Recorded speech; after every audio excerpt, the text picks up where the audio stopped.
ہمارے ساتھ اس وقت لائن پہ موجود ہیں جناب مولانا نور الحق قادری صاحب، جو کہ رکن قومی اسمبلی ہیں فرام فاٹا اور اس وقت فیڈرل منسٹر ہیں فار زکوٰۃ نشر۔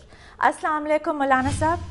وعلیکم السلام ورحمۃ اللہ وبرکاتہ۔ مولانا صاحب، آج ہم بات کر رہے ہیں کہ خود مختاری کے بعد گلگت بلتستان قومی سیاست میں کیا کردار ادا کرے گا۔ اس وقت میرے ساتھ جی اسٹوڈیو میں موجود ہیں جناب یاسین ملک صاحب، جو کہ کشمیر لبریشن فرنٹ کے چیئرمین ہیں۔ میں ان کو سلام بھی پیش کرتا ہوں اور خوش آمدید بھی کہتا ہوں۔ مولانا صاحب، اس ناردرن ایریاز کے لیے جو ڈیولپمنٹ ہوئی ہے تو آپ کیا سمجھتے ہیں، اس کو آپ فاٹا کے تناظر سے کیسے دیکھتے ہیں؟ نہیں، فاٹا سے ایشوز ہمارے مختلف ہے اور مسائل ہمارے کافی حد تک مختلف ہے، اور مطالبات جو ہیں وہ کافی حد تک مختلف ہے۔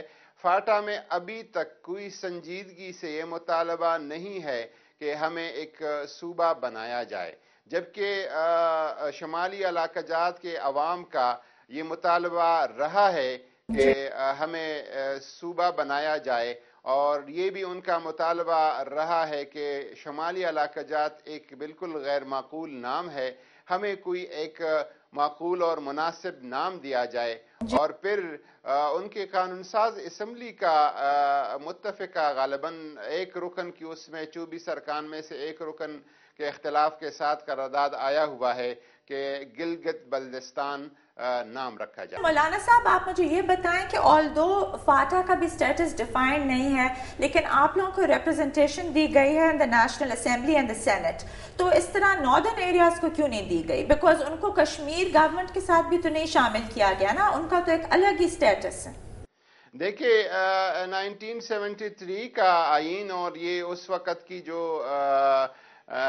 شاید کچھ انٹرنیشنل پرسپیکٹیوز ایسے تھے جس کی وجہ سے ہم شمالی علاقہ جات کو یا کشمیر کو ہم پاکستان نہیں کہہ سکے، اور ڈیورنٹ لائن نے فاٹا کو بالکل یقینی طور پر یہ فیصلہ دیا ہوا ہے کہ یہ پاکستان کا حصہ ہے اور پاکستان کے آئین کا حصہ ہے اور پاکستان کے وفاق کا زیر انتظام ہے۔ ملک صاحب، کیا سمجھتے ہیں ان کی باتیں سن کے، کہ آپ اگری کرتے ہیں کہ یہ ایک پراپر سٹیپ ہے ان دا رائٹ ڈائریکشن؟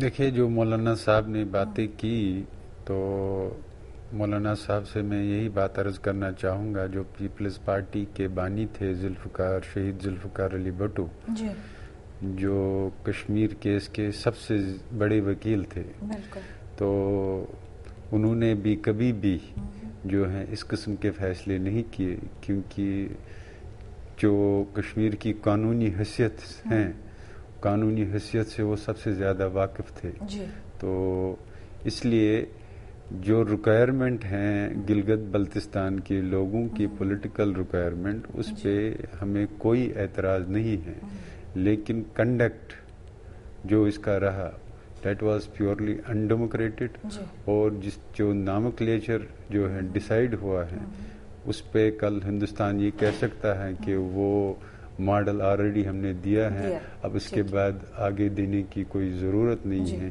اس لیے ضرورت اس کی ہے کہ جو گورنر کا انتخاب ہو وہ آزاد کشمیر کا صدر کرے، اور وہ وہاں کا ہی سٹیزن بھی ہو۔ مولانا صاحب، آپ نے یہ کیبنٹ میٹنگ میں یہ بات نہیں اٹھائی کہ as we have a sovereign parliament, تو اس کو پارلیمنٹ سے میں ڈیبیٹ کے لیے لایا جائے؟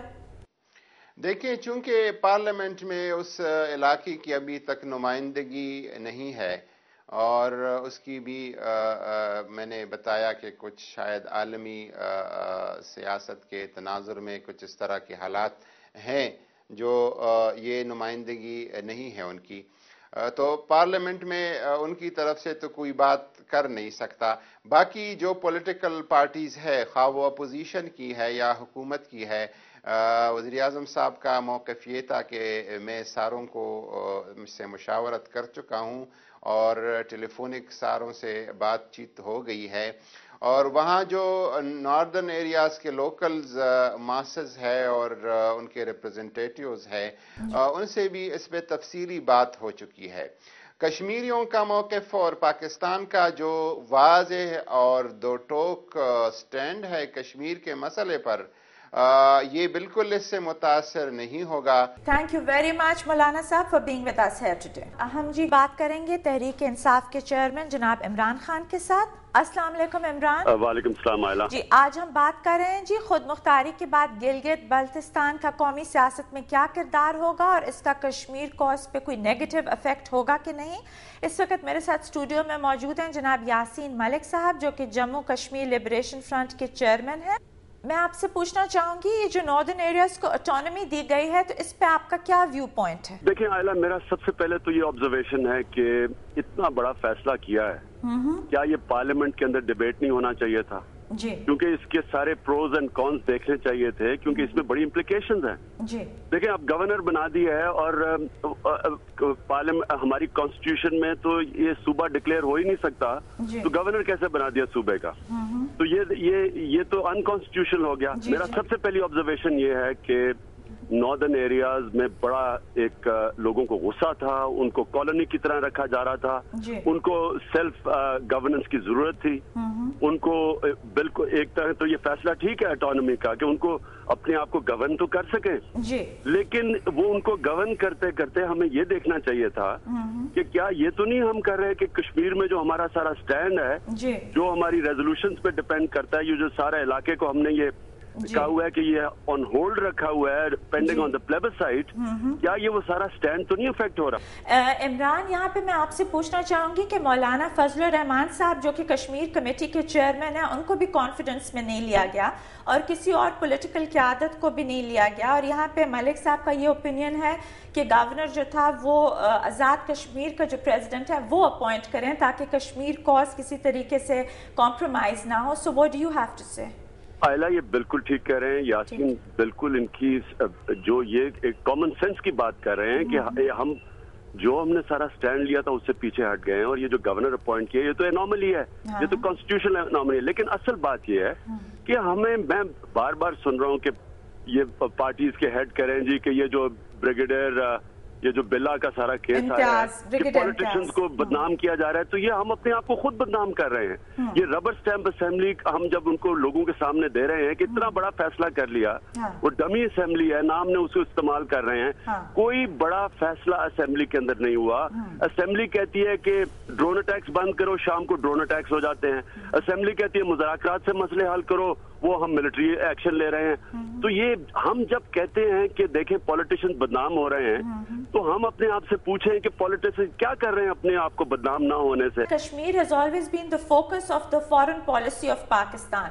تو اب وہ ڈائیورٹ ہو رہا ہے بیکاز ہماری تو سیاسی قیادت بھی اس پہ اب اگری نہیں کر رہی. ہر کسی کا ڈفرنٹ موقف ہے اور اسپیشلی اس گلگت بلتستان کے اس ایشو پر. دیکھیں عائلہ، ہم نے پاکستان نے اپنا بیڑا غرق کر لیا اس وار آن ٹیرر میں. ہم نے اپنے آپ کو کمزور کر لیا ہے.